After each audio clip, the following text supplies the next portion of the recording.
Ladies, ladies and gentlemen, excellencies, dear colleagues, dear friends, good morning, everybody. Welcome to the discussion on NATO developments, on the discussion from Wales to Warsaw, with a question mark, NATO back to the origins. This is, I think, a very timely debate. And of course, for me, as the director of the Institute of International Affairs, it's a pleasure to welcome in such a debate, such a large numbers, what I can see here around the audience. This is a very timely debate because this is a time of quite considerable decisions in the context of Warsaw Summit as well.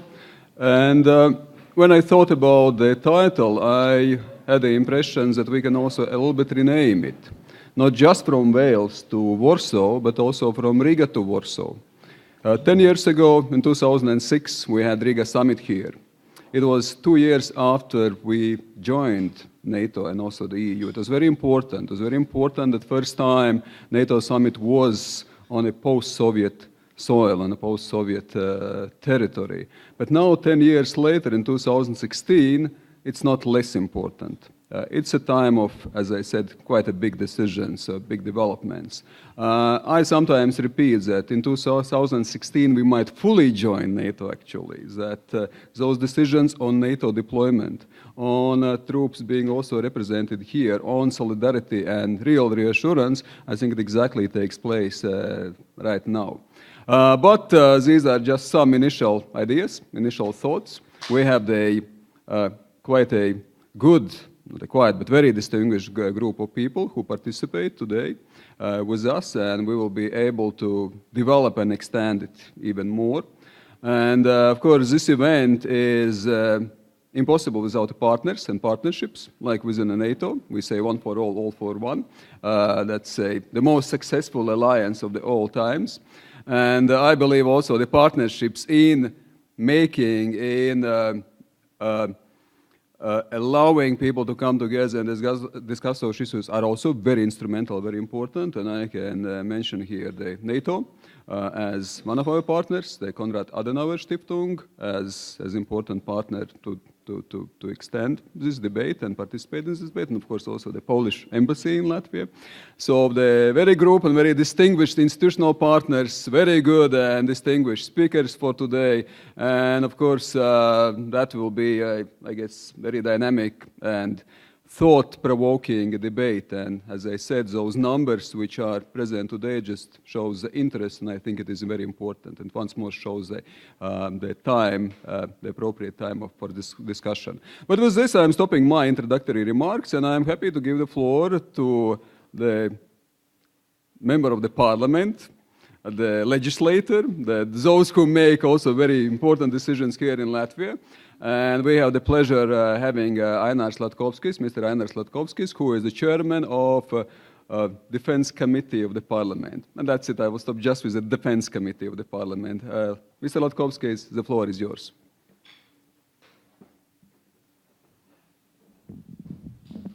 Thank you.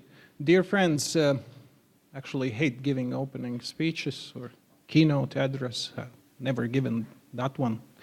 But every time I attend conference, I'm always thinking, what's going to be new there? What kind of research will open my eyes? New facts, new analysis, and a politician who comes and gives a speech written by his or her assistant is probably not the most interest to those who listen to these conferences.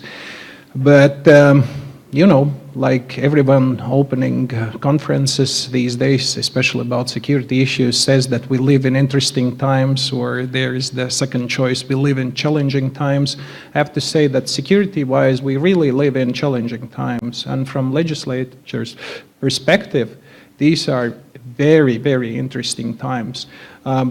Today, actually, giving my keynote address before opening remarks, the reason is that today in the Parliament we not only have President's speech, new Minister of Health probably will be voted in, but security-wise, we today are discussing new defense strategy. Minister of Defense will be there. we will probably take a decision on prolonging our army mission in Mali, Africa. So issues which are security issues. But before that, since annexation of Crimea, Parliament has taken numerous decisions and changes in different laws, security laws, laws on our national army, security forces, not only concerning how we will conduct procedures concerning the Article 4s and Article 5s, but also how our army and people will react in the case of intervention. And going back, why I agreed to give a keynote address is because I know director of Institute for a very long time, and when I used to be the senior student and he was just starting to study, he never refused to play a very strategic Latvian cards game in student hostel. So this time I couldn't refuse him to give a keynote speech. About strategy. Strategy and tactics are very important if you think about the army. But going back to the Faculty of History, just this spring, in my mind, we made very important changes in our security law, which would actually, in my mind, we would never come to the situation which we came our country in 1940. When our president at that time, authoritarian president, gave his famous speech saying, "I remain in my place and you remain in your place." It was not only tragedy for Latvian people, it was, I would say, the biggest tragedy of Latvian army, because our officers, our army, were simply could not resist. The changes we made are similar to those which were made in our neighboring country, Lithuania, which openly state that you cannot reject possibility to fight invading forces. So even though if some foreign country would buy up high-ranking Latvian politicians in as high places as possible, there is no way something like speech of 1940 would be said again on Latvian national radio. And this, in my mind, as a student of history 30 years ago, this is very important. So I hope new ideas flourish in this conference, new analysis appear, some possible pathways out of very, very difficult geopolitical situation are suggested. And I wish you a very productive day. Thank you so much.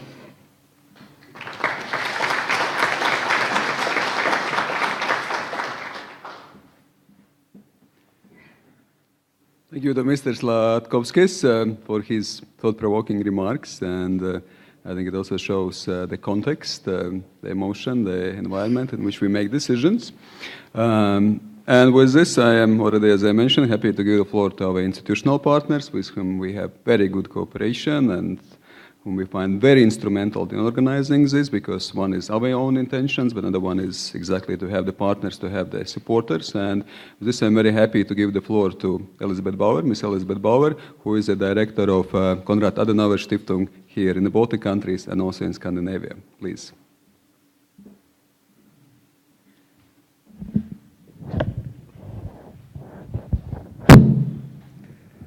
Excellencies, ladies and gentlemen, dear friends, I'm very happy and very much honored to do the welcome address on behalf of the Adenauer Foundation, and I think it's a very, very important discussion we have today.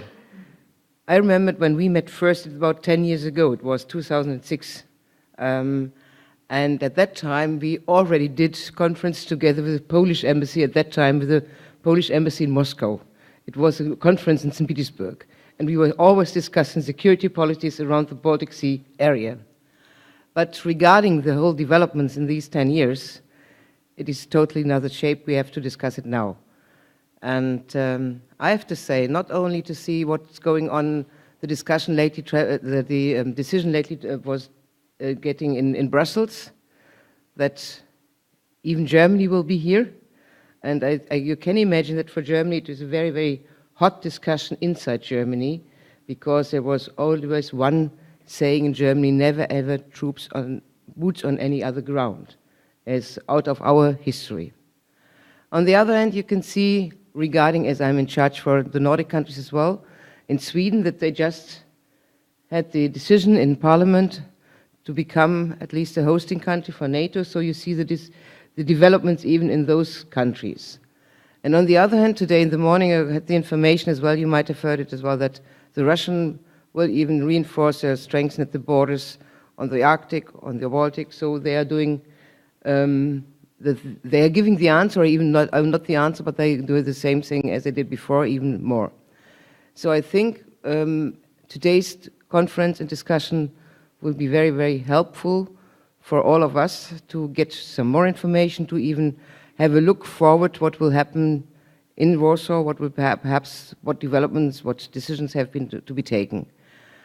I wish us all of us a very interesting discussion today, but I just at that moment I have even to apologize that I have to swap out for an hour because the German delegation will be in Riga and I have to meet them for just now, but I'll be back later. Thanks a lot.